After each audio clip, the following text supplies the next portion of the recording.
Hi, I'm Dave Kelly, Chief Executive of New Zealand Registered Master Builders Association. Welcome to the LookSee Build New Zealand campaign. Registered Master Builders is the preeminent voice for construction and residential businesses in New Zealand. And we're also an advocate for the whole of the industry. So we're interested in New Zealand and the construction industry. The New Zealand economy has got huge opportunities over the next few years, and no more so than in the construction sector. Whether it's residential, the need to build more homes for New Zealanders, infrastructure that we need to support it, or a tremendous amount of commercial build over the next few years. And most importantly, at the end of 2017, a new New Zealand government was formed.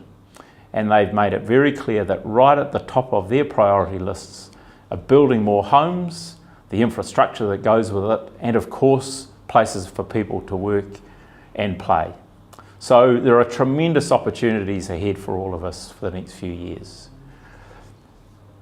The industry in New Zealand has made it clear that they need new skills, and particularly across the board, they need those skills. But we also need to do things differently.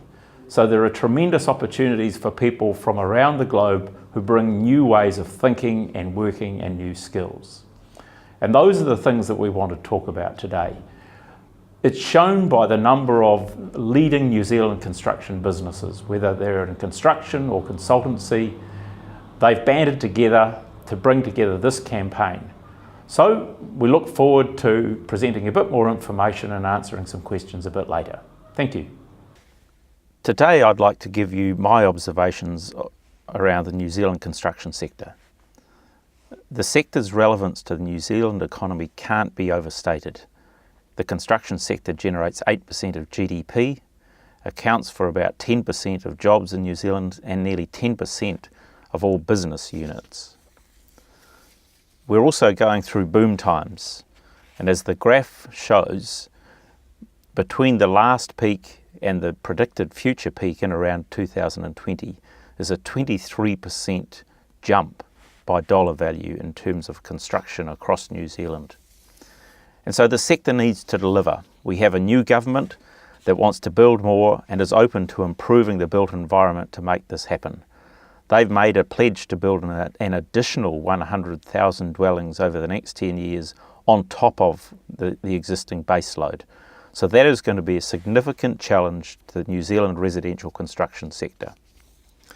In terms of the types of buildings we need, apartments are becoming increasingly important as part of our residential sector. And apartments are forecast to be built in all of our major cities over the next 3 to 5 years.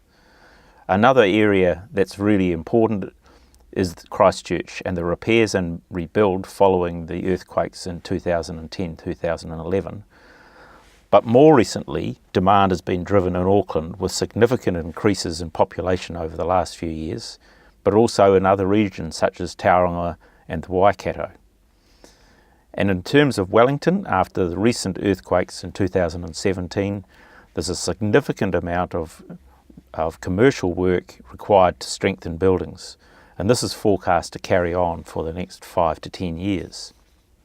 Infrastructure is another big area for the government, and roads of national significance have been identified, in particular around Wellington, with mega projects like the Peka Peka to Otaki, Transmission Gully, and further up around Palmerston North.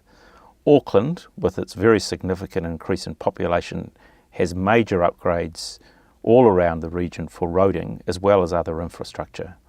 And Christchurch will continue to need to rejuvenate its infrastructure following the earthquakes.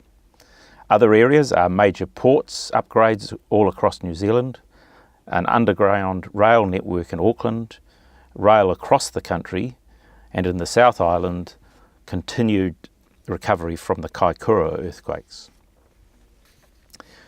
In terms of commercial construction, I've mentioned already that earthquake strengthening is particularly important in Wellington, I should say, but also in other cities around New Zealand.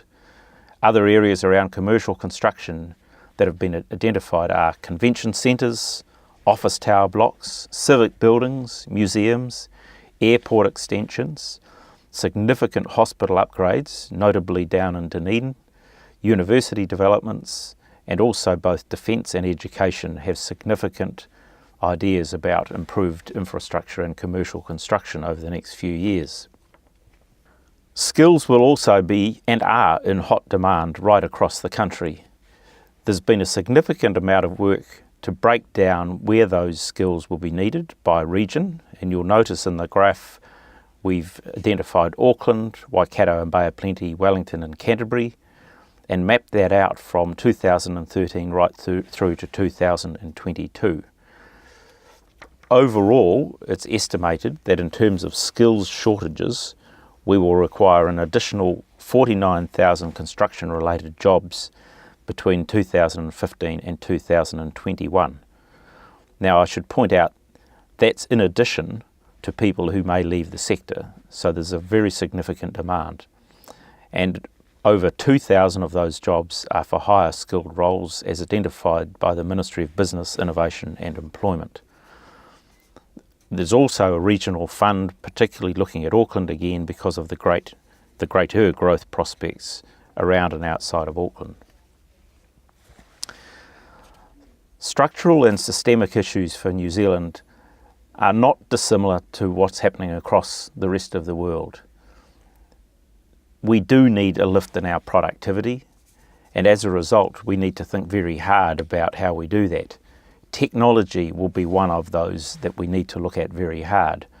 If we compare the car manufacturing to the construction sector, construction in New Zealand and across the world indeed has not kept pace with that sort of change.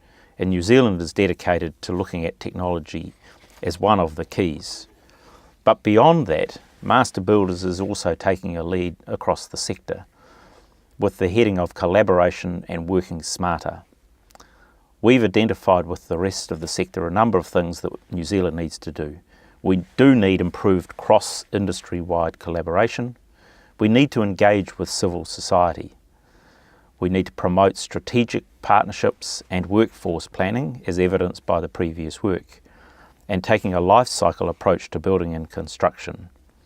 And the final area that we've identified is flexible contracting models with balanced risk sharing. So what this means is that New Zealand is open to and needs experienced construction professionals who can bring to New Zealand their international experience and innovation to our sector. Thank you very much. So thank you for your time so far. Hopefully you've learned a little bit more about the opportunities for you. And now we have an opportunity for you to pose some questions and for people who are actually in the industry to answer what they know about the opportunities and what it's like to live and work in New Zealand. So I look forward to hearing more from you. Thank you.